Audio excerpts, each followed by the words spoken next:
May 14, 1948, the British government terminated its Palestine mandate, and on May 15, 1948, David Ben-Gurion declared the independent state of Israel.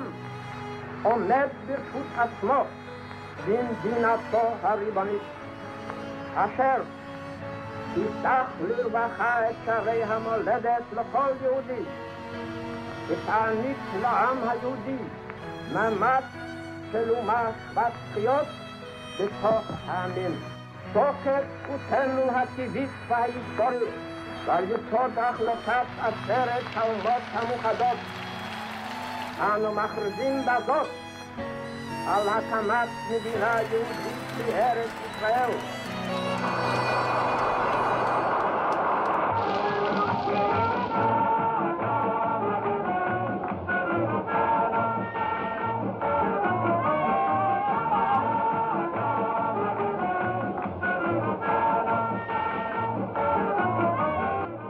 Eastward, the Arab Legion poised for invasion on the Transjordan border. King Abdullah reviewed a brigade of reinforcements from Iraq.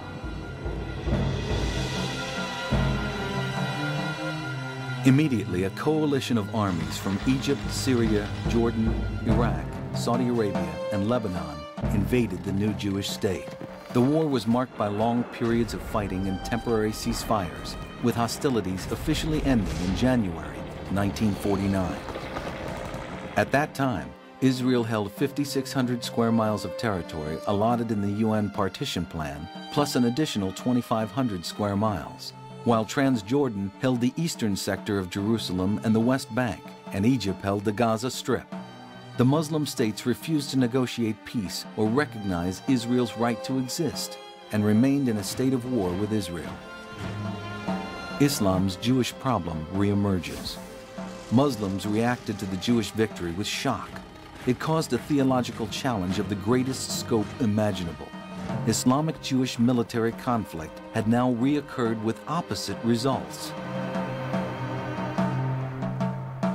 While the Muslims of the first Ummah in Medina had defeated the Jews had now achieved political independence, overcome Muslims in battle, and ruled over Muslims in a land that was taken by Dar al-Islam at the outset of the great conquests.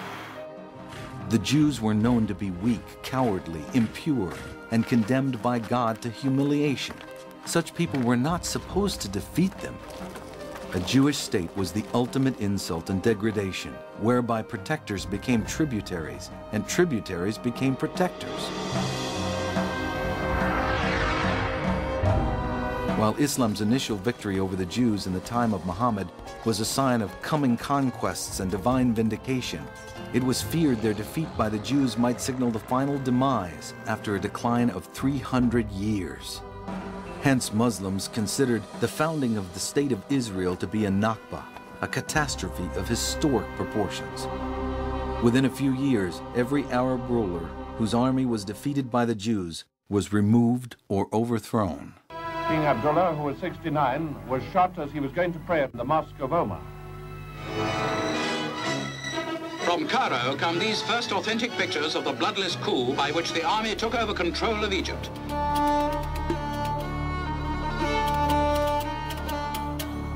Islamic anti-Jewish doctrines on the Dhimmi state. Israel's existence recalled Islam's age-old Jewish problem, first felt by Muhammad in the early years of the Ummah in Medina. How could Islam thrive and find salvation if inferior Jews were politically powerful? And it required the same solution: eradication of political independence of Jews and the domination of the Ummah over them. During the 1950s and 1960s, the World Islamic Conference and Islamic thinkers continued to formulate Islamic anti-Jewish doctrine from Islam's historic trials with Jews and brought it into modern focus. The conflict was described as Islamic truth versus Jewish evil, the root of all evil being Zionism and the State of Israel. Arabic translations of Western anti-Semitic doctrines, particularly the classic anti-Semitic fiction alleging a Jewish plot for world domination, the Protocols of the Elders of Zion, helped advance the major theme of Jews as lowly, miserable, conniving, cowardly, and vile characters. As such, Israel was totally inferior, unnatural, and absurd, and with no legal or moral right to exist. Sayyid Qutb, an early writer of Islamic doctrine on the Jews in Israel, authored an influential work in the early 1950s entitled Our Struggle with the Jews.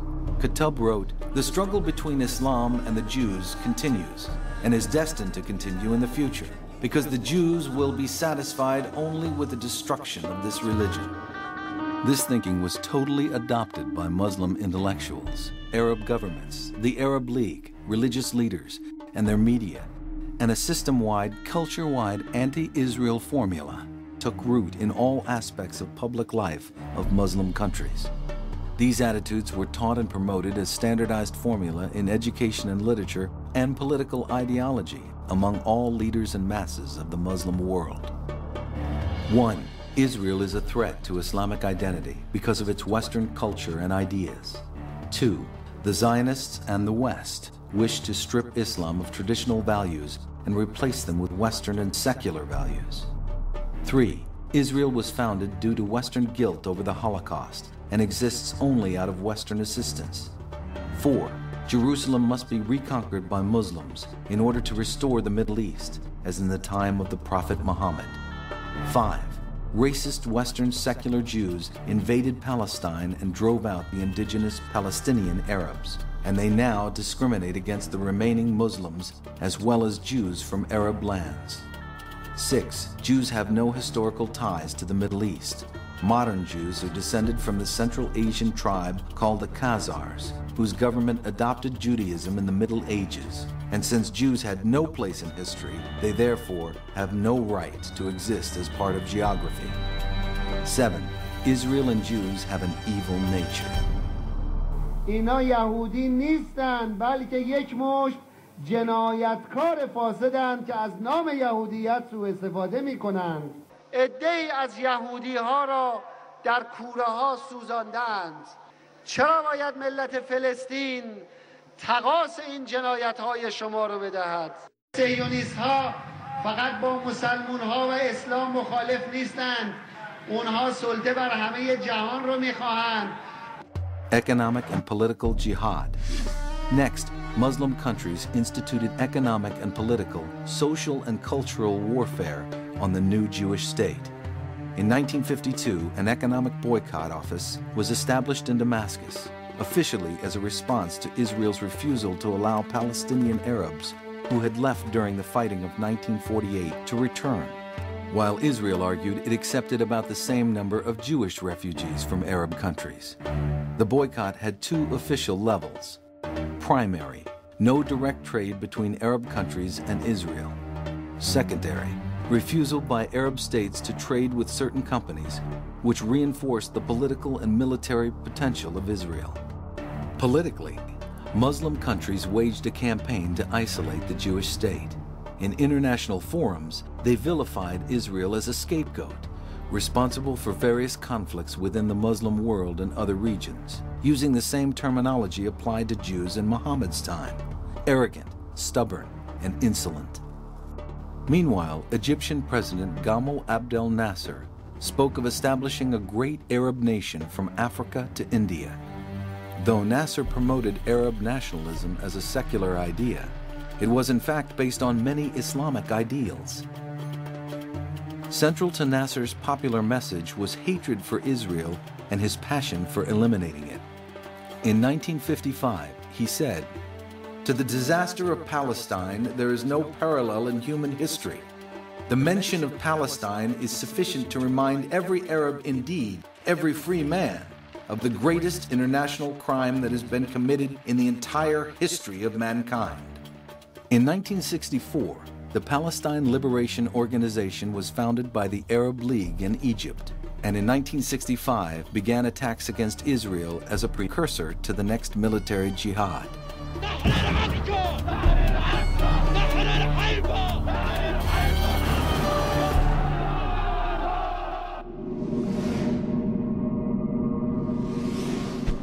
The Six-Day War.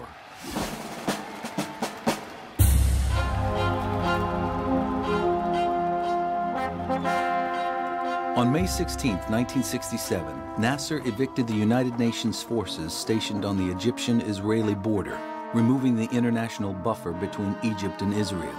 On May 22nd, Egypt announced a blockade of the Straits of Tiran, blocking the Israeli port of Eilat. On May 30th, President Nasser and King Hussein of Jordan signed a mutual defense pact, followed on June 4th by a defense pact between Egypt and Iraq. The Muslim states began mobilizing their troops. Finally, Israel launched a preemptive strike against Egypt on June 5, 1967, retaking the Sinai Peninsula and the Gaza Strip.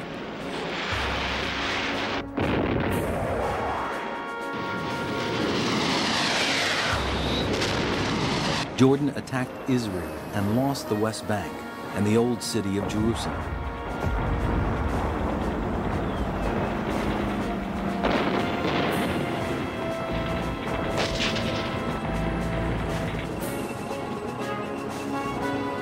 Especially painful to Muslims was the loss of the Al-Aqsa Mosque. Israel went on to capture the Golan Heights from Syria. The war ended on June 10th. Israeli Chief of Staff Moshe Dayan was widely credited with Israel's success due to photos of him marching through Jerusalem. However, Dayan in fact opposed preempting the war, as well as the offensive against Syria to take the Golan Heights. A few months later, meeting in Khartoum, Sudan, the Muslim heads of state and Muslim leaders, including Hajj Amin al-Husseini, declared that their formal position was no peace, no recognition, and no negotiation with Israel. The 1967 defeat, Islamic reaction. The defeat of the 1967 Six-Day War stunned the Islamic world. Muslims called it the Second Nakba. Starting in 1948, Arab nationalists had seen the problem of Israel as primarily military and reacted just as the Turks did after their failure to capture Vienna. They chose to build armies with foreign, in this case Soviet, assistance to prepare for war. Despite this, the contemptible dhimmi Jews had defeated armies of Muslim states, which had superior numbers of troops and weapons. Profound theological questions again arose as to the future of Dar al-Islam. Al-Azhar University in Cairo has been the center of Islamic higher education since the 18th century. Al-Azhar University has a status not dissimilar to the Vatican, despite the lack of centralized Islamic authority or an official Islamic clergy. Its opinions represent official Islamic positions on all matters. Over the centuries, Islam always employed a furious backlash of traditionalism whenever the Ummah seemed to stray from the straight path. Al-Azhar concluded, "The sacred duty of every Muslim is twofold: to thwart the destructive falsehoods spread by Zionism and to work for the triumph of Islam and the liberation of Al-Masjid Al-Aqsa, the Al-Aqsa Mosque in Jerusalem." Islamic consensus now held that an unending jihad to eliminate Israel was required. The thinking was quite simple. Islam was in crisis due to internal decay and invasion by the West. The number one enemy in this crisis was the Jews, who presented a danger to Islam on every level: military, religious, social, and political. In order to recover from the crisis, the elimination of Jewish political independence and return of the Jews to dhimmi status would be paramount to the success of rebuilding the Ummah and reaffirming God's covenant with the believers. The Palestine Liberation Organization. In 1969, Mufti Hajj Amin al-Husseini's nephew, Muhammad Abdel Rauf Arafat al-Qadwa al-Husseini, was elected chairman of the PLO. A former Egyptian army officer, he became known to the world as simply Yasser Arafat.